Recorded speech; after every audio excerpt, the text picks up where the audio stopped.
Seth Delagyat. Never heard of him. Don't worry, you're not alone. Not yet a household name, not like Thor or Zeus. But he's out there. Trust me. Seth's story, it's a new one. Fresh, unexpected. A tale for our time, steeped in the myths of old, but with a twist. And at the heart of it all, O.J. Simpson. Yes, O.J. Simpson. Now, before you click away, hear me out. This isn't about football or that other thing. It's about gods and monsters, fate and free will, and the strange, inexplicable ways our lives intersect. See, Seth, he wasn't always a god. Once he was just a man, ordinary, except for this weird O.J. Simpson obsession. Could tell you anything, stats, plays, even the legal defense strategy and trial. Little did he know, this bizarre knowledge would be his doom and his salvation. The doctors called it an anomaly, a medical marvel. They had no explanation for his transformation, for the energy coursing through his veins. Seth, however, felt it. The power, raw and untamed, a buzzing symphony beneath his skin. It was exhilarating and terrifying. He remembered the lightning, the trial playing on the screen, and a single chilling thought took root. O.J. Simpson somehow had made him a god. At first, it was small things. A flick of his wrist and the lights would flicker, a surge of anger and his phone would fry. He practiced in secret, mastering his newfound abilities, learning to harness the electric hum that defined his existence. He trained, pushing his limits, discovering the true extent of his powers, always with that nagging question, why? Why him? Why O.J.? The answer, when it came, was in a dream. The O.J. Simpson trial, a media circus, a national obsession, and for Seth, the genesis of his unlikely divinity. It wasn't the crime itself that interested him, it was the spectacle, the drama, the sheer absurdity of it all. The way the trial captivated a nation, divided families, sparked endless debates. It fascinated him.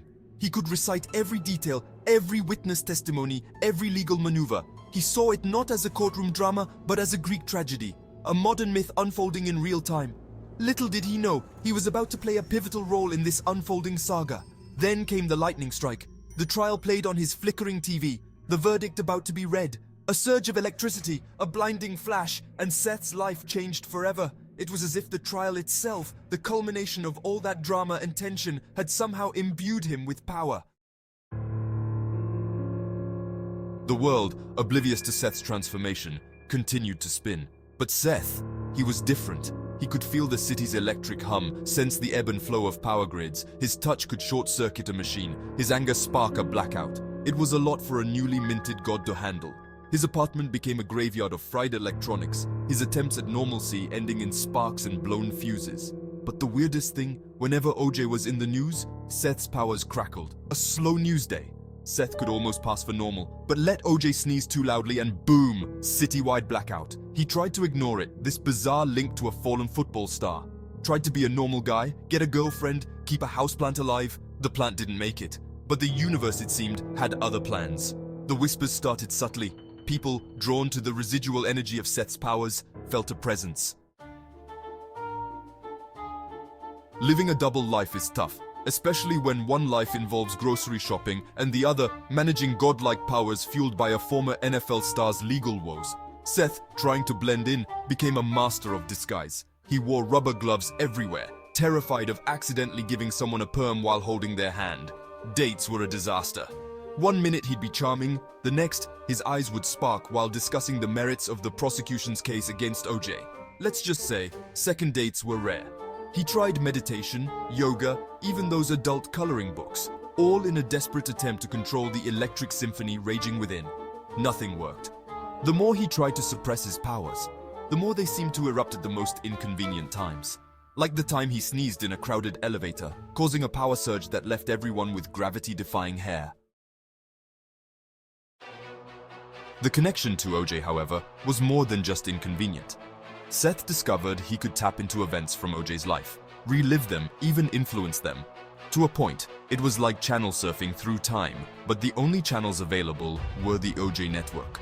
He saw O.J.'s triumphs on the football field, felt the roar of the crowd, the thrill of the game. He witnessed the charisma, the charm that captivated a nation. But he also saw the darker moments, the shadows lurking beneath the surface. And then, the white Bronco. Seth experienced the infamous chase firsthand, the desperation, the fear, the world watching as O.J. in a white Ford Bronco led police on a low-speed pursuit through the freeways of LA. He felt OJ's anguish, his turmoil, his utter bewilderment at the situation he found himself in. It was a stark reminder that his connection to this fallen star wasn't just about power, it was about understanding, about empathy for a man caught in a web of his own making. Fame, they say, is a fickle mistress, and for Seth, a god inadvertently linked to one of the most controversial figures of the 20th century, fame was more like a stalker, with a restraining order it constantly violated. He couldn't go anywhere without seeing OJ's face plastered on newspapers, hearing his name whispered in hushed tones. The world couldn't get enough of the trial, of the drama, of the endless speculation. And Seth, tethered to OJ by fate, was forced to relive it all, every single day. He became a recluse, hiding from the world and its insatiable appetite for all things OJ. He stopped watching TV, avoided newspapers, and even considered moving to a remote island with no internet access. But there was no escaping it. OJ's story, and by extension Seth's own bizarre origin story, was everywhere. He was both fascinated and repelled by it, drawn to the spectacle while simultaneously wanting nothing more than to distance himself from it. The world, however, had a way of reminding Seth that he wasn't just a spectator in this cosmic drama. His powers, fueled by the collective consciousness surrounding OJ, were growing stronger, more erratic. Blackouts occurred with alarming frequency. Electronic devices spontaneously combusted in his presence, and his apartment became a haven for stray cats, drawn to the strange electromagnetic field he emitted. He tried to use his powers for good, rewiring traffic lights to prevent accidents, giving jump starts to stalled cars, even secretly powering the occasional karaoke night at his local bar. But the more he interfered, the more he realized the delicate balance he had to maintain. His every action, no matter how small, had consequences. He learned this the hard way when he tried to help a friend win the lottery by manipulating the random number generator. The friend won, yes, but the resulting surge in electricity caused a city-wide blackout, plunging millions into darkness. The price of playing God, it seemed, was eternal vigilance. He couldn't ignore the cries for help, the pleas for justice that seemed to crackle in the air around him. Seth Delagyat, the reluctant god, the accidental deity, the man who became a conduit for cosmic energy thanks to his bizarre obsession with O.J. Simpson. It was a ridiculous origin story, even by the standards of ancient myths. But as he learned to control his powers, to navigate the strange connection he shared with O.J., Seth began to embrace the absurdity of it all.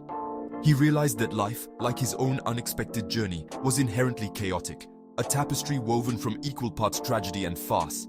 He stopped trying to make sense of it all to find logic in the illogical.